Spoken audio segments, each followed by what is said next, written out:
Alright, this is my pandemic gun store haul. I just decided on that title a few minutes ago. I've been looking to buy a Springfield Hellcat 9mm. If you don't know it, Springfield's small 9mm that's also a double stack and holds 13 plus 1 with the extended mag. And I just really wanted one, and funny, I couldn't.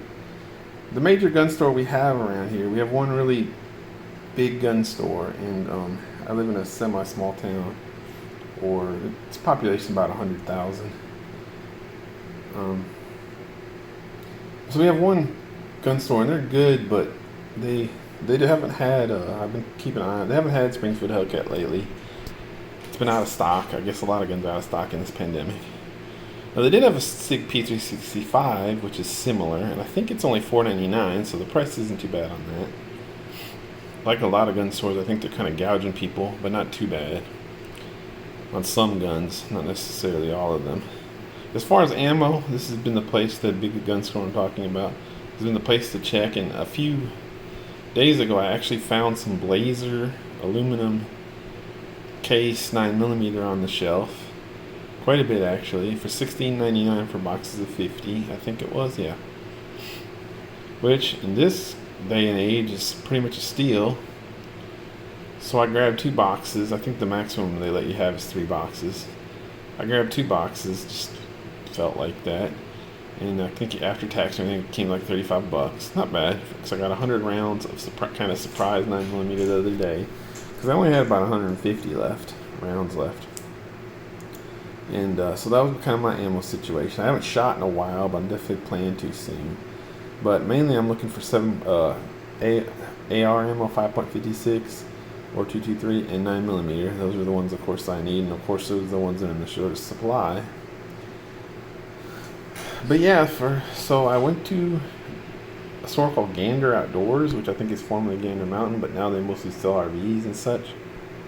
And well, not mostly, and they have a lot of guns, though. I knew that, and sure enough, they had my Springfield Hellcat, which I'm showing you right here.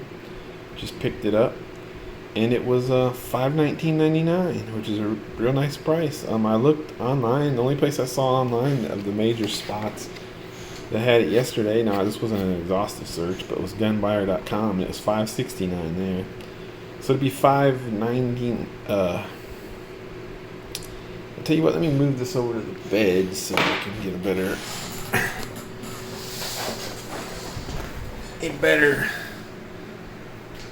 view here. So yeah, so I thought that was a good price. It's $519.99, and sure, if there wasn't a pandemic, I would expect these to go down to maybe $450 eventually. But in this case, it's a real good price, and so I snatched it. They even have some sort of club that you get for like $30 that they try to get you into. That made the price $509, but I didn't. It costs $30. It gives you $10 off the gun. It costs $30 to join the club. Of course, you get discounts on everything, not just the gun. But I didn't want to sign up. I didn't sign up for it. I think the guy told me also you get $10 of that back somewhere or another. I forget. So it would have ended up being only $10 for. But I just said no, thank you. But a cool thing also happened. 2 cool things, ammo related. First, I found 2 boxes of 20 5.56s there, which they were just sitting there, like somebody just put them back or something maybe. And I asked the guy how much they were, and he said $7.99 a box, which is a steal in these times. $8 for 20. I don't know what that works out to around, less than 50 cents a round. Yeah, it's a steal for good brass case ammo. It wasn't that much cheaper than that pre-pandemic. It was maybe $6.99 or $6.49 sometimes at Academy for this type of ammo. So yeah, I snatched them quick. There were only these 2 sitting there, and you see one's got this like white. I don't know exactly what the deal was, but yeah, I grabbed them. As soon as the guy told me $7.99, I said I'll take them. So that was a cool little score. Only 40 rounds, but hey. And then another neat thing happened when I bought the gun. The salesman is like, "Oh, a guy right behind me asked at the same time almost, like, hey, what y'all got any 9mm ammo?" He's like, no, We sure don't. It's almost impossible to get, whatever. So the guy walked off, whatever. So then when he sells me the gun, he's like, "Hey, you want some ammo, 9mm ammo with that?" And I said, "You just told that guy you don't have any." He's like, "Oh, well, we have a special a special supply for people who buy guns." Which I don't know. I imagine this has been going on forever, but I just didn't know it. And it makes perfect sense, I thought later, because, like somebody may want to go buy a $500 or $1,000 gun and then be like, "Well, what good is a gun with no ammo? I'm not going to buy it." So they lose out $1,000 sale for lack of ammo. So it does make sense to hold it back a little bit to give to gun buyers, So like I said, when I bought the gun, he said, "Yeah, we hold back some ammo or whatever. We keep some in reserve, and we offer it to people who are purchasing guns." And, he said, "Max is 2 boxes or whatever." I said, "What is it?" He said, "Oh, it's 9mm, 124, it's this stuff. Agula, blah, blah, blah." I know Agula's pretty decent. Yeah, I said, "How much?" He said, $10.99. Well, shoot, that's, again, almost pre-pandemic price. It was going for like $10 for 50 before the pandemic. So, I mean, the cheapest I saw, absolute cheapest, was like Walmart. Pre-pandemic, they would have a box of 100 sometimes, would run 16 something for a decent good, like Remington green and white box and stuff like that. Be like $16.84 for a box of 100. But that was Walmart. I never saw Academy quite reach those levels, which is the other main place that I buy ammo. That's cheap anyway. And Walmart doesn't even sell 9 anymore. So that kind of removes some competition, unfortunately, from the local market, And my dad buys a lot of ammo online, but every time I go to buy some, it's like the shipping kills it. You pay whatever, and then you got to pay like $25 shipping or something ridiculous. Yeah, maybe if you're buying in massive bulk and you're buying, 500 rounds or something, but I never buy ammo like that. I usually buy small amounts at a time because I'm cheap and don't shoot that much. I know you got to buy the full amount eventually, but I don't know. Kind of doesn't make sense. It's the same way, like if you think about buying gas, like if you're broke, you'll go and you buy like $5 of gas or something. But if you think about it, you always, or $10, whatever it may be, you always end up spending that amount. Like you're going to spend X on gas anyway. So why not cut down the trouble and the stops and just fill your tank up whenever you get gas? Because you're always going to eventually spend that amount of money on gas anyway. It doesn't change anything, Just something I thought about before. Kind of, I guess it's the same thing with ammo. I'm not sure why I don't buy large quantities, because eventually I'm going to use up all that ammo anyway. Well, in my case, I don't shoot enough, so you could probably make the case that it could be that I would sell a gun before I shoot up if I bought a large amount, But anyways, so I was really happy with that. I got 2 boxes of 59s and 2 boxes of 55.56 to add to my store. I'm actually doing pretty good on 9. Count that 100 rounds of blazer ammo I got the other day, and I already had like 150. So I've got like 350 total rounds of 9mm now. I mean, I'm ready for the riot. I'm ready to defend my property against riots or whatever. Just a joke, by the way. There's no riots where I live, but anyways, so I was really happy with that, and I was really happy with the price on this thing, given the pandemic. I love it too. Just picking it up, I've only had it literally probably 10 minutes, and I'm already shooting this video, but I love it. I love how it feels. I love the quality. I love the sights. Look at the sights. They're amazing. Like, if they have it in person to see how nice. It's little touches. They really thought this gun through. Like, people have talked. Probably watched 1,000 review videos of this because I've been thinking about buying it for like a year since it came out. And, probably they've all talked about the sights, and it just never registered much with me. But when I picked it up, it's got really nice sights. They're like big and blocky. They got yellow. They're like better than Glock sights, and it's a much smaller gun. I love the texture everywhere. That's awesomely thought out. Everything feels real clicky and well built. I do notice that there's not a lot of metal on the side, of course, because it's a small gun.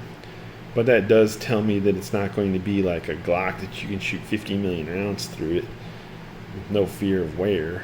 It is just a little bit, like I said, there's nothing that can be done about that, literally. It's just not a particularly thick gun. But, like I said, I love it. The trigger is nice, feels clicky. Of course, it doesn't feel great. I mean, it's not. It's a sort of a Glock style trigger. It's not a single action like a government model or something, but it feels really good. It's pretty light. I'd really be interested to see, because I've had several small guns and I can't hit much with them, like a Ruger LCP with a double action trigger. I don't have the new one, not the LCP2, the prior one. And I had a Car CM9 with a double trigger action trigger, and on all of those I couldn't hit crap. But it's hard for me to say if it's because I wasn't very accurate with them. It's hard for me to say if it's because they were small or because of the triggers. So I'll be really interested, because my Glock with 19, which granted is a totally different class of gun, but it's not that much bigger. I can shoot quite accurately, you know, to long distances. So I'm really curious to see how this will go with the sort of Glock style, single action style, a little bit trigger, not fully, but I don't know what you call that, a striker trigger. But I'm really interested to see how I shoot this. I suspect that maybe I probably shoot it much better. But yeah, I love this. This gun is great. You get 2 magazines with it. That's another really nice touch that I wish, you know, the little things like what you get in the box are such a big thing, you know. I think Apple really pioneered that nice packaging. You get this case with it, which big deal. One thing I didn't like was like with my Ruger LCP, you get a little carry holster in it, and this does not come with any kind of pocket carry holster or anything. So I don't like that, because to go buy a holster for it is going to be, you know, $20, $30, $40 additional. But on the other hand,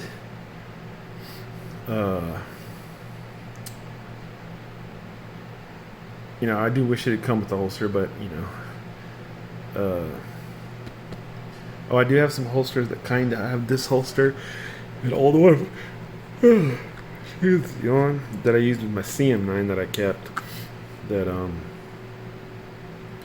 fits it fairly well. So that's something I could use in a pinch. It's really light, it's small, it really fulfills everything I wanted. You know, I mean, I wish it was a little smaller like my LCP, but I knew it's not, because it's not. I mean, I love it. I'm like overwhelmed with how nice this gun is. Like, it's beyond my expectations. Because sometimes looking at them in the store, as I have so many times or whatever, I thought, yeah, this isn't really that much smaller than like a Glock 19. You know, it's not really that much smaller than, you know, what have you, a Smith & Wesson M&P or anything. But it actually is in person. Like, I'm blown away by how small it is, given my expectations. Now, if you're expecting it to be really, really like a Ruger LCP, then you might pick it up and go, oh, I thought this was going to be way smaller than it is. But my expectations were going in were that it was going to surprise me with how big it seemed. But no, it's tiny. I love this guy. I mean, I'm just, like I said, I've literally owned this gun for like 15 minutes before I started this video. Haven't shot it yet, but I just love how it feels. I love the weight. I love the look. Like, I have not been this happy with a new gun in a long time. Springfield really thought this one out. I love the trigger. I love the way the trigger looks. I love the knurling, you know. I love the sights. This is the magazine. It comes with 2 magazines. That's another thing I was talking about, the little touches that are really nice. Here's all the stuff it comes with for people who like unboxing videos. And it comes with 2 magazines, which is really nice. The flush fit 11 rounder and the 13 rounder that sticks out. Oh, another nice thing about this gun was it was on display, but for a little bit I thought the guy was going to give me the display model, because he mentioned they may not have any more or something like that, but he may give me the display or something. He said something in passing, but he came back with a brand new one from the back. I think he said it was last one or whatever, so I'm happy I got that. There's the extended 13 rounder, and to me that's probably, it doesn't affect concealability much, but you get a much better grip. Yeah, that's probably the way to go. But even if you use the other one, you know, you're still looking at 12 rounds in the thing. I'm just blown away by what kind of capacity it has. It has this other butt plate that comes with it. I guess more of a flush fit butt plate if you like that. I may put it on. Yeah, I would probably go with the flush fit one, because this one already has, if I want a finger extension, you know, I'll use this one. No need to have 2 that kind of have finger extensions, really. I don't know. But man, I love this gun. I haven't shot it yet. That's the thing. I hope it's reliable and everything. Now, between this and the P365, I got this for a couple reasons. I like it better. I like the look of it better, and looks are important to me. But that's not a big deal because, but I do like the looks a lot better. I like the extra round a lot. I mean, it seems like such a small thing where the SIG has 10 and 12 in its corresponding extended and regular fit mags. And this one is 11 and 13. So you don't think the one is much, but it's for some reason it makes a big difference to me. I don't know why. This thing, if you put 13, you put one in the pipe, you're sitting on 14 rounds of 9mm, a compact package. I still can't believe it. So yeah, it's not like a deal breaker. Like if somebody was gonna sell me a P365 for $200, I wouldn't pick this for an extra $300 just for the extra round. But given everything equal or close to the same price, I'm getting this not just because of the extra round. That's just one factor. Also because I like it better. I like the looks better. I like. One of the main things I meant to touch on was reliability. Now, when the SIG P365 came out, it had some reliability issues. Now, it's been out for a while now, so hopefully they've worked through those. But I know it was having some firing pin breakage and things. And one of the things I noticed about this is you'll see it on a lot of videos. First of all, there's been no widespread reports that I've seen of defects with this or problems. I mean, of course, you can always get a bad one or whatever. But it definitely seemed, just getting a feel for it online, which you really can just by reading message boards and stuff, just getting a feel for it online, this has been much more reliable out of the gate than the P365 was. And I think the reason is a guy on a forum I was reading or something hit it on the head. Springfield has a long track record of a platform like this, the Springfield XDS, that's reliable, whereas SIG kind of made the P365 from scratch. So Springfield was working with a proven design, and they just shrunk it down, basically. And Springfield, like I said, SIG wasn't, so that probably explains a lot of why out of the gate, this has seemed much more reliability from everything.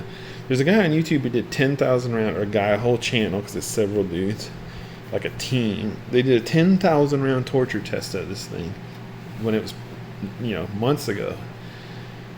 When it was much newer even. 10,000 rounds, and he ended up with 4 failures, like straight in one range session. And he ended up with 4 failures to fire, which is not bad at all. 4 malfunctions, however you want to say it. Over 10,000 rounds. I'll take that rate. And not only that, but I believe they got with Springfield before the test, and Springfield told them, well, we just asked that I think it was clean and lube every 2,500 rounds and replace the ejector spring, I think. Whatever it is, maybe the recoil spring, something, I don't even know. But they didn't. They ended up not doing replacing the whatever part it was. I forget that Springfield advised them to every 2,000 because it took too long or something like that. So all they ended up doing was like lubing it and cleaning it, I think, every 2,500 rounds. And it's still, despite them not replacing the part Springfield told them they should every 2,500 rounds, it still didn't, still had a really good failure rate. So that video was a big factor in me going with the Springfield, And that was months ago. Hopefully, I imagine this is a little bit newer version. I imagine they haven't had a ton of time to work out the kinks. P365 is probably a lot more reliable now than it was when it came out because they probably worked out some kinks. But, this has had some time to work out some kinks too. So it's probably more reliable than launch models were anyway. And like I said, everything I've heard has been solid about it, And let me tell you one other the Springfields were having problems with the firing pin breaking because there's primer drag on these little 9s a lot of times. This model does it too from the YouTubes I've seen. It's just kind of inherent to these tiny 9s, apparently. But if you look, I'm not going to really show it, or I don't even know how to, but the firing pin on this thing, you could look it up in certain videos, is like a triangle. It's like a reinforced, it's like this. And so that really, like, you can tell it would be difficult to break. It's not a little pin or anything. It's like a triangle. It's like obviously reinforced on the sides kind of, and then it comes to a point. So you can just tell looking at the design. The point's fairly, I would call it a little blunt. It's not like a fine point. So you can just tell looking at the thing. There's some other videos where I've seen it. You can tell looking at the firing pin, it's going to be really hard to break, And to me, that's really good design. And it's not even that it's good design, because there's probably a lot of primer drag going on these little guns, so you need a reinforced firing pin, and this has it, But even beyond that particular issue, what it shows me is that they really thought through the gun. They intelligently thought about the issues it would present and the stuff. That really meant a lot to me. And again, it's not the end of the world. I imagine P365 is reliable by now too. And who knows? I may go out and this thing jams 5 times in the first 10 shots. I don't, you don't know. But the firing pin thing and just the overall reliability that this has had since it came out, according to anecdotal reports, really swung me on it. And the extra round was a big deal too. So yeah, I love it. And I wanted to talk about my philosophy. I really feel like it's funny because I mentioned this gun to my dad, and he's like an old school, kind of, and I don't think he was even aware of the Micro 9 trend that's been coming along, and this and the P365 kind of taking the concealed carry world by storm. And I told him it's a double stack, first time a double stack. I think I was telling him about the P365, and he just kind of scoffed at it like, whatever, he can care less. I don't, he probably would concealed carry a single stack 1911 or I don't I just thought it was interesting, but I forgot why I was bringing that up now. I think I had a reason to. But I guess just for me, I have the opposite attitude. I don't scoff at these. I think they're really, really compelling, because I have like a, this fits right where you need, because I have like a Glock 19, okay? It's not really small enough to conceal easily. It's just not. But it's very reliable, and you take it into a fight, and it holds 15 rounds, and it's a tremendous weapon. You trust your life to that thing. Now then, on the other end of the spectrum, I have a Ruger LCP in 380. Now it's massively concealable, and I love that about it. But at the end of the day, even though I'm this guy who says like people worry too much about caliber, and even a 22 is plenty good, and there's a lot of people out there, I wouldn't conceal carry anything less than a 44 mag. I think they're so full of it. I do believe all that stuff, because if you go and watch videos of people shooting things with a 22 of all things, those suckers will penetrate. Watch some of Paul Harrell's videos where he's shooting like meat targets with a 22. They'll go through like 2 feet of heavy clothing, pork ribs, fruit. He always uses fruit to simulate lung tissue, whatever. They'll go through, he shoots 22s, I think, in some of his videos, into like, he'll put 4, 5, 6 layers of heavy clothing on to simulate somebody wearing a winter coat in winter, all that stuff. And they'll just go right through and penetrate right through the ribs. Even if they strike a rib, they'll shatter. I'm talking about like 22s. And that just kind of bears out what I've long held, that people make too big a deal out of, people stray too much to thinking like a 22 is not powerful enough, when a 22 is like really powerful, in my opinion. In my opinion, any gun is. It's a lot more powerful than you think. So that's my position. But having said all of that, I still, you do worry a little somehow. Like, it's like my logical brain knows better, but my heart kind of feels like, a 380 is a little undergunned, or a 22 is a little, especially a 22, but so it's like my mind says one thing, but I still have this feeling in my gut of something else. I still go with my mind. I still believe that a 9 or a 380 is enough. But it's nice, like with this, with a 9 with 14 rounds, you ain't got to worry. You're dang near holding a Glock. So yeah, I love it. I think, like I was saying, why it's such a good position and why I started wanting it so badly was like, I got my Glock and I got my Ruger LCP 380, and like the LCP 380, I keep it in my truck, but because it just works out well that way. Because I figure if I don't conceal carry all the time, or even much of the time, but I figure if I ever did want to, I can take it out of my truck. Like, let's say I'm just going into a situation where I think it might look dangerous for some reason, I can just whip it out from under my seat. I know it's a bad idea to truck carry and all that, but like this, but I don't feel like that's good protection. That's my truck gun, but it's a little pipsqueak 380. Don't get in any running gun duels with that thing, you know. Now, but this, you know, as a truck gun, is much more capable, and I feel much more confident in it, you know.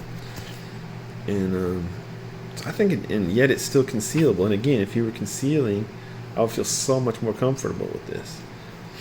Now, it's going to be that much harder to conceal, and that is an issue. But I think it's too big to really pocket carry. I tried earlier, and I think you could see some success with pocket carrying for sure, but it's kind of borderline, you know. But my thing is I'm going to use this little clip. You can get them on Amazon, and all they are is like a little clip, and some of them are custom designed to the gun you get them for, and they're more stable. And then there's like kind of like a universal one, which I got. I think they're like $20, and you get like 6 of them. Basically, they're like I'd have to show it to you on my 380, but they're like a strip of adhesive. They actually really work. They're like a strip of super good adhesive, 3M adhesive, that will go along any part of the gun. Well, they wouldn't go along the slide, but they would go along like here. And then there's like a clip. So it's like a clip that fits onto any gun. You know what I'm saying? It's a universal. And they really actually work really well. Not perfect, but really well. You know, they really hold. You know, you wouldn't worry at all like this is not sturdy or whatever, even though it's basically just glue or whatever. And then the glue will come off. You know, you're supposed to pry it off slowly from the sides or whatever. They give you instructions on how to get it. It's not glue, it's like an adhesive strip. It's kind of a system. You put the adhesive strip on first, and then you attach the clip like this to the adhesive strip. And, you know, it works. Like I said, it may sound stupid, but maybe some of you know these. It's really solid, you know. And I have one on my Ruger LCP, and I don't think it's comfortable. It's not nearly as comfortable as, let's say, pocket carry, but for sitting down anyway. But as long as you're standing up, it's like very, very good concealment. Basically, appendix carry type situation. It's really, really a good way to carry. You know, I think, because there's no holster at all. You know, you don't have to worry about that at all. You're good to go. So yeah, I'm gonna put the clip on here most likely, and so I can just carry it in my belt with no added bulk of a holster or anything. And that's probably the way I would carry it most of the time.